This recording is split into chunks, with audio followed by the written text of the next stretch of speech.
बिस्मिल्लाहिर्रहमानिर्रहीम। अस्सलाम वालेकुम डियर स्टूडेंट। इस उम्मीद के साथ कि आप खैरियत से होंगे। अच्छा स्टूडेंट्स, आज का हमारा जो टॉपिक है वो लेक्चर नंबर 21 है और हमारा ये टॉपिक है जी elastic collision in two dimension का। स्टूडेंट, इस टॉपिक के बारे में याद रखिएगा कि ये न्यू सिलेबस के अकॉर्डिंग है। इससे पहले ये हमारे जो ओल्ड बुक के सिलेबस है उसमें ये शामिल नहीं था।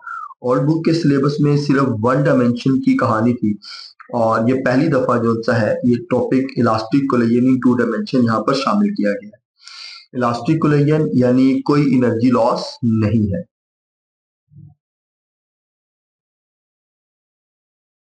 और टू डायमेंशन मतलब कोलिजन के बाद बॉडी जो सी है वो टू डायमेंशन में मूव कर जाती है। हमारे पास हम कंसीडर करते हैं कि एक बॉल m1 है जिसका वेलोसिटी v1 है, एक बॉल m2 है जिसका वेलोसिटी v2 है। v1 वेलोसिटी जो सी है वो v2 से ग्रेटर है और ये बॉडी जो सी है वो स्ट्रेट लाइन के अंदर ट्रेवल करती हुई जाके कोलाइड करती है किसके साथ, m2 के साथ। तो टकराने से पहले जो कोलिजन है वो स्ट्रेट लाइन के अंदर है, एक डायरेक्शन के अंदर। लेकिन जब ये बॉडीज आपस में टकराती है, टकराने के बाद m1 बॉडी जो सी है वो एक स्ट्रेट लाइन के साथ एंगल θ1 बनाते हुए डाउनवर्ड डायरेक्शन में इस तरह से मूव कर जाती है और इसकी टकराने के बाद जो वेलोसिटी है वो v1 डैश बन जाती है। इसी तरह जो बॉल m2 है वो स्ट्रेट लाइन के साथ एंगल θ2 बनाते हुए ऊपर की जानिब इस तरह डायगोनल में मूव कर जाती है। इसकी वेलोसिटी v2 डैश बन जाती है। आप स्टूडेंट, चूंकि हमारे पास ये इलास्टिक कोलिजन है तो याद रखिएगा दोनों कोलिजन के अंदर law of conservation of momentum और law of conservation of energy दोनों ही कंजर्व रहेंगे। ठीक है, सबसे पहले तो आप सिंपल कंजर्वेशन ऑफ एनर्जी का कॉन्सेप्ट यहाँ पर देख लें।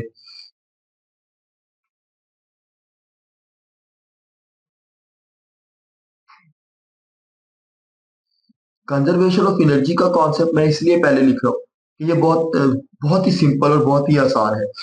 यहाँ पर इसकी पोटेंशियल एनर्जी जीरो है क्योंकि बॉल जो सी है वो जीरो हाइट पे ट्रेवल कर रही है। तो पोटेंशियल एनर्जी जो सी है उसका एलिमेंट आपके पास क्या आ जाएगा, जीरो आ जाएगा। ठीक है, बाकी पीछे क्या बच जाएगी, काइनेटिक एनर्जी। बॉल वन की वजह से काइनेटिक एनर्जी जो सी है वो लिखी जाएगी और बॉल टू की वजह से काइनेटिक एनर्जी लिखी जाएगी। दोनों की काइनेटिक एनर्जी का सम बनेगा kinetic energy before collision. Ball one की वजह से काइनेटिक एनर्जी क्या लिखी जाएगी, 1/2 m1 v1 का स्केयर।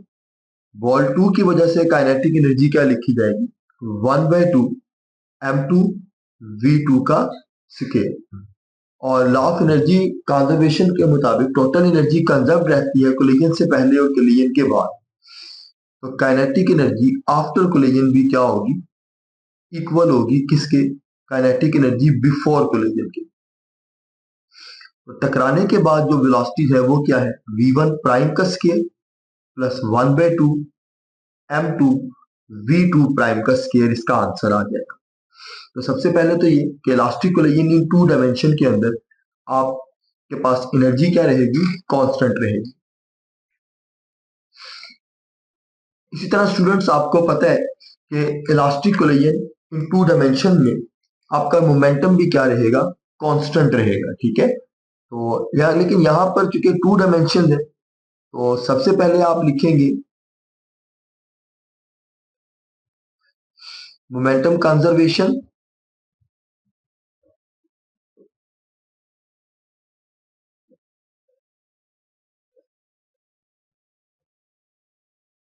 Along x axis. ठीक है,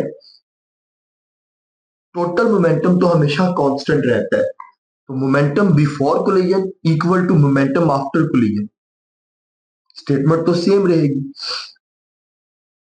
तो सबसे पहले आप लिखें मोमेंटम बिफोर कोलिजन किसके इक्वल आ जाएगी,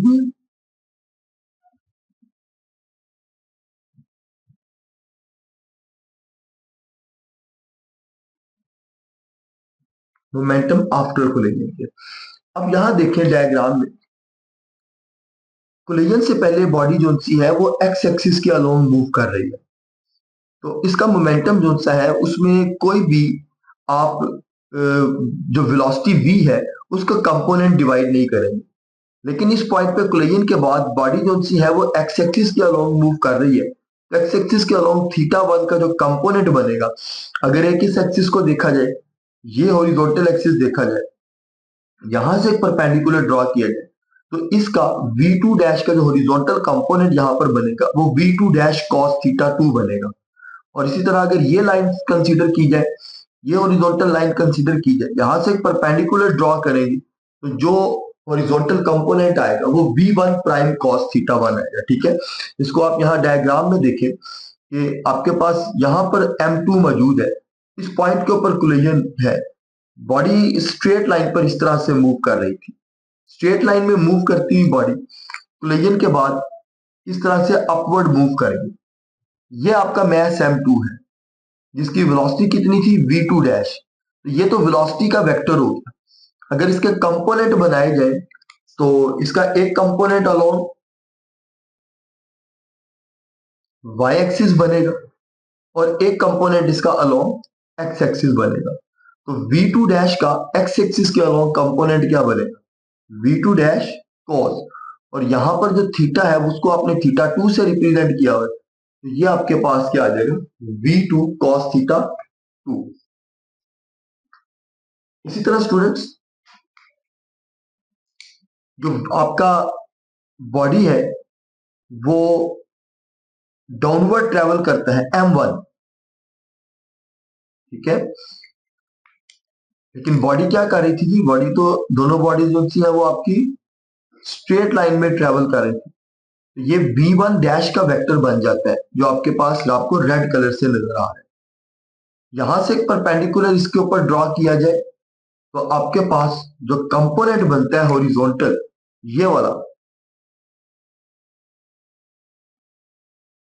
ये सारा हॉरिजॉन्टल कंपोनेंट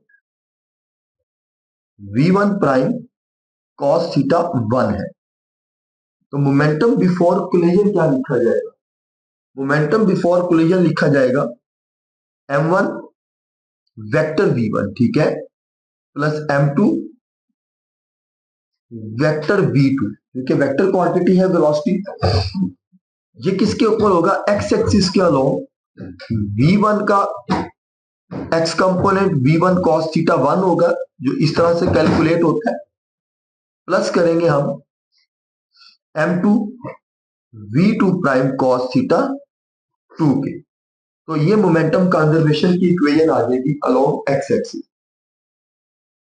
और आखिर में आप क्या करेंगे, इसी तरह यहां से क्या करेंगे, momentum conservation along y axis की इक्वेशन भी निकालेंगे।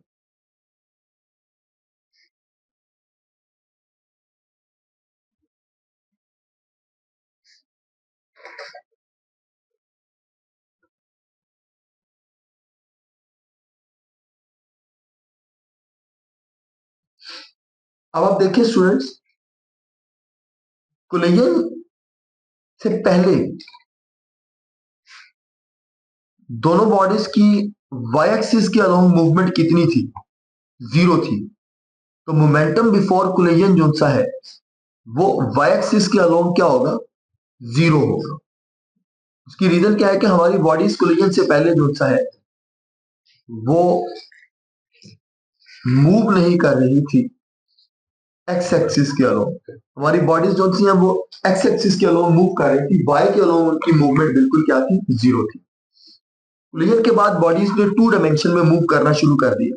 बॉडी जहां अपवर्ड मूव कर रही थी वहां फॉरवर्ड भी मूव कर रही थी। तो ये जो इसका कंपोनेंट परपेंडिकुलर आप ड्रॉ करोगे, ये परपेंडिकुलर आपके पास क्या कहलाएगा, v2 डैश साइन थीटा 2 कहलाएगा। इसी तरह यहां पर आपने ये परपेंडिकुलर ड्रॉ किया था, ये परपेंडिकुलर यहां पर क्या कहलाएगा, v1 डैश साइन थीटा 1। तो मोमेंटम आफ्टर कोलिजन आपके पास क्या आ जाएगा,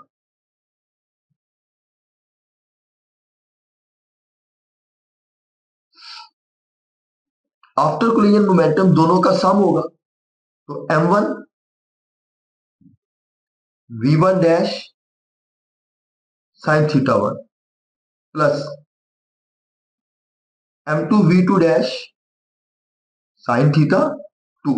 टोटल मोमेंटम कांस्टेंट रहता है, तो फाइनल मोमेंटम की जो इक्वेशन लिखी जाएगी अलोंग y एक्सिस, वो क्या लिखी जाएगी, 0 is equal to m1 v1 dash sine theta 1 plus m2 v2 dash sine theta 2।